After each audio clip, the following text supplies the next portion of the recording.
John Venables e Robert Thompson, o assassinato de James Bulger. No dia 12 de fevereiro de 1993, James Bulger, uma criança de 2 anos e meio de idade, desapareceu enquanto estava com sua mãe Denise em um shopping. Seu corpo foi encontrado 2 dias depois em uma linha férrea em Walton, completamente dilacerado. Câmeras do circuito interno de TV do Shopping Strand Center em Borough mostraram os menores John Venables e Robert Thompson observando crianças, como que selecionando um alvo. Eles deveriam estar na escola, porém estavam jogando fliperama e ao longo do dia foram vistos roubando vários itens, como doces e brinquedos, algumas baterias de rádio e uma lata de tinta azul, itens que foram encontrados na cena do crime. Antes do sequestro de James, eles haviam tentado raptar outra criança. Uma mulher com seus 2 filhos ouviu quando eles disseram em uma loja: "Vamos levar um dos 2", mas ela pensou que ele se referia a algum item da loja. Posteriormente, foi revelado por uma das crianças que eles estavam tentando levar um dos 2 filhos da mulher e empurrar a criança na frente dos carros na rua movimentada para causar um acidente. Segundo o policial, o crime não era simplesmente oportunista. Eles sabiam exatamente o que estavam fazendo. Planejavam ir ao centro e matar um menino. Naquela mesma tarde, Jimmy, como era chamado carinhosamente pela família, foi com sua mãe ao shopping. Ele tinha pouco mais de 2 anos de idade, pele clara, olhos azuis e cabelos castanhos claros. Dentro de uma loja, a senhora Bulger percebeu que seu filho havia desaparecido. Denise entrou em um açougue e, como não tinha fila e seria rapidamente atendida, deixou James sozinho por alguns instantes. Então, James saiu da loja por conta própria e foi visto por John e Robert, que se aproximaram dele, ganharam sua confiança e levaram-no para fora do shopping. Esta cena foi capturada pelas câmeras de segurança do shopping entre 15h39 e 15h42. Os meninos levaram James por cerca de 4 quilômetros, a pé, até próximo a um canal, onde a criança sofreu ferimentos na cabeça e no rosto. Durante a caminhada, os meninos foram vistos por 38 pessoas. Bulger parecia aflito, mas ninguém fez nada. 2 pessoas confrontaram os meninos, mas eles alegaram que Jimmy, na verdade, era um irmão mais novo.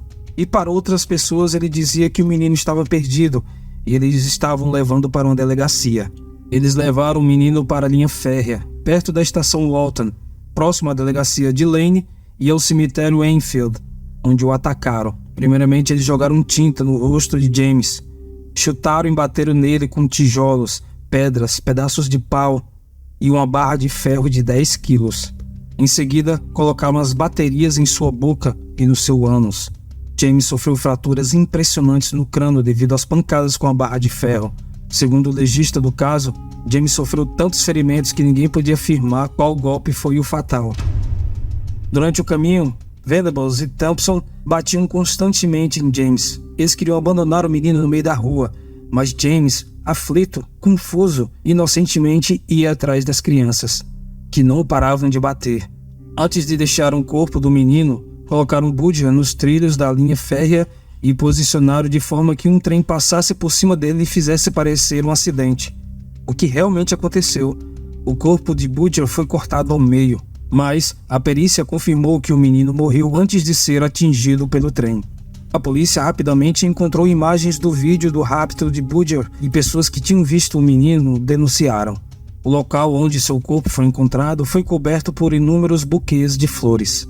O crime gerou tamanha repercussão e raiva em Liverpool que a família de um rapaz que não tinha cometido o crime foi levado para interrogatório, mas posteriormente liberado. Mesmo assim, eles tiveram que fugir da cidade com medo de represália e após ameaças de morte. A descoberta dos assassinos veio quando uma mulher, ao ver imagens ligeiramente melhoradas dos 2 rapazes na TV nacional, os reconheceu como 2 de seus vizinhos. O fato dos meninos serem tão jovens, ambos com 10 anos de idade, chocou os policiais e a comunidade. Thompson e Venables trocaram acusações. Um colocava a culpa no outro, mas a polícia identificou Thompson como sendo o mentor do crime, Testes forenses confirmaram que os dois rapazes tinham a mesma pintura azul em suas roupas, da qual encontraram no corpo de Budger. Ambos tinham sangue nos sapatos, que combinou com o de Budger nos testes de DNA.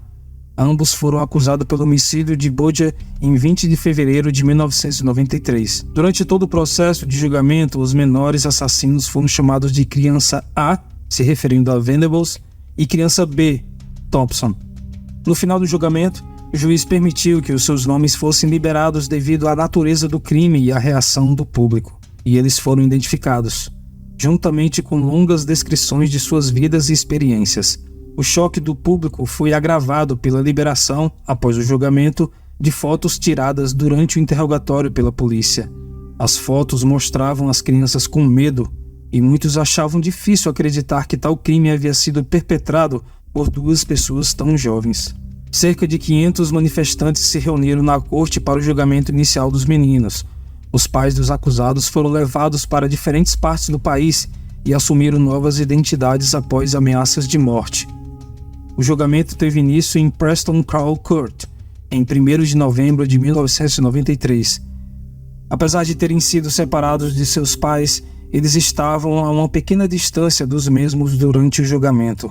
As notícias relataram o comportamento dos réus, o que mais tarde foi duramente criticado pelo Tribunal Europeu dos Direitos Humanos, que anunciou em 1999 que os meninos não tinham recebido um julgamento justo por serem julgados em público e em tribunal de adultos. Os meninos que não fizeram depoimentos em sua defesa foram considerados culpados em 24 de novembro e condenados à prisão em uma instituição de jovens infratores. O juiz Michael Moreland recomendou um prazo mínimo de 8 anos de detenção. O chefe de justiça, Lord Taylor de Gosforth, mais tarde decidiu que os meninos deveriam servir pelo menos 10 anos na prisão.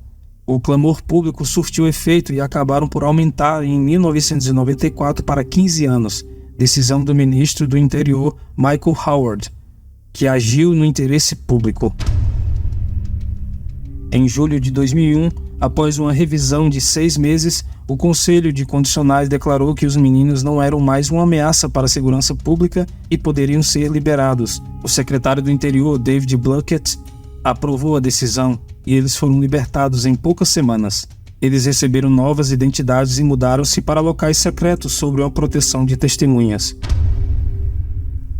Os pais de Budger se separaram após a morte do filho e o pai de James virou alcoólatra. Segundo informações, o paradeiro de Robert Thompson é desconhecido, porém, o de John Venables não. Em 2008, ele foi preso por posse de drogas e briga de rua.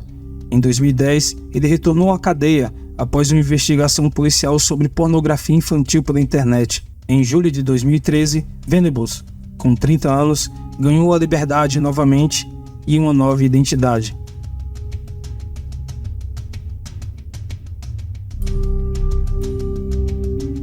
You're under caution, and you do not have to say anything unless you wish to do so, but anything you say may be given in evidence.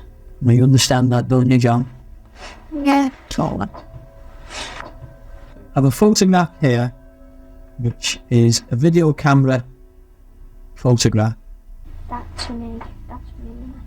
So the boy holding James's hand is you, and the boy ahead of you in the dark jacket and trousers, Robert Thompson. And what was it you told us? James. Right. Now, I know that took a lot of doing. I can't tell you anything else. Why? That's the worst bit. Right, okay, right. I know that's the worst bit, but you know what you did. Think about it, and just tell us what happened. We took on the rounds and started throwing bricks at it. And then Who did? Robbie, Why did he throw bricks at it? no, Where did the stones and the bar hit him? in the hat, Was he bleeding? all and over. Was he bleeding? Felt it? Eh? Then it was Robert's idea to kill him. Okay. For force now, because it can't speak.